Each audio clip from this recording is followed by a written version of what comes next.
hard to tell how close this Senate race really is. Here's the latest poll from our partners at the Denver Post. You can see behind me. They show Cory Gardner leading Mark Udall 46 to 44%, essentially a statistical tie right now. This is much closer than that Quinnipiac poll we showed you yesterday morning. You might remember that. It shows Gardner leading Udall 46% to 39% in this one. And this is just days before the election. So close. The adage always says to follow the money, and in the coming midterm election fights, one might be shocked to hear one of the top states where outside groups are throwing their dollars to get what they want. Welcome to MidPoint. He is the chairman of the Colorado Republican Committee and a campaign finance expert lawyer with the firm Hale Westfall. Ryan Call joins us today on MidPoint. Ryan, thanks so much for being here. It's terrific to be with you. Thanks for having me on. Ryan, I see these numbers, more than $10.5 million spent in one 8-day period on this race. Is it just as easy to say that perhaps those who are on Cory Gardner's side, they were smelling blood in the water, almost like a shark when it comes down to Mark Udall, and knew that he could be had? Indeed, and in reality, Colorado potentially is the tipping point of being able to have Republicans win back a majority in the U.S. Senate. That's why the stakes are so high. What is it about Udall? Because I lived in Colorado for a short time. I know some of the politics that are there. It's a little bit of a shock to see him buried so badly at this point. Is it because he's done a bad job? The fact that Gardner is hitting away at President Obama? Something had to make that huge deficit happen. I think it's both of those things. The Udall campaign and all the liberal allies decided that they were going to try this fake war on women, and that whole campaign narrative has really imploded. The other thing is that Mark Udall, rather than running about on his record, he's been in the Congress for 16 years, he decided to make this race largely about Cory Gardner. Republicans and the Cory Gardner campaign were able to make this message not only about Udall and his failures, but also that of Barack Obama. Udall has voted with the president 99% of the time. He's carried the president's water on key issues like Obamacare and the Keystone Pipeline.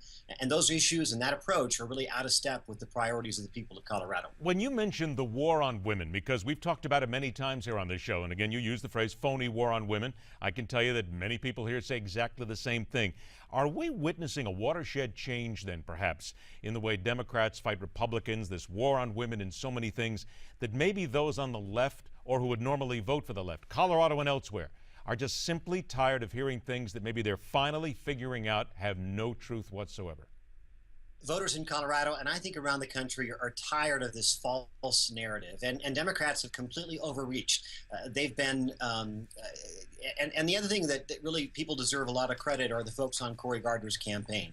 He has run a disciplined and focused an incredibly positive and optimistic sort of campaign that has completely undercut this negative, relentless campaign the Udall and his supporters have run. Cory Gardner has shown himself to be a sunny, positive, forward-looking, and reform-minded optimist. And so that negative, dark, fear-mongering sort of tactics Democrats have employed just have not resonated or stuck. All right, I know you speak from the right on this, but let me ask you an honest question when it comes down to Tuesday. We're sitting here just a few days away from the midterms. Is there anything that could happen late, either negatively to Cory Gardner, positively on the side of Udall, that would change things, that would really throw this race into a mess? I think at this point it's pretty hard for Udall or even for Cory Gardner to necessarily do anything that would change the dynamics and the momentum in this race. We've already had almost 1.2 million votes cast, already received.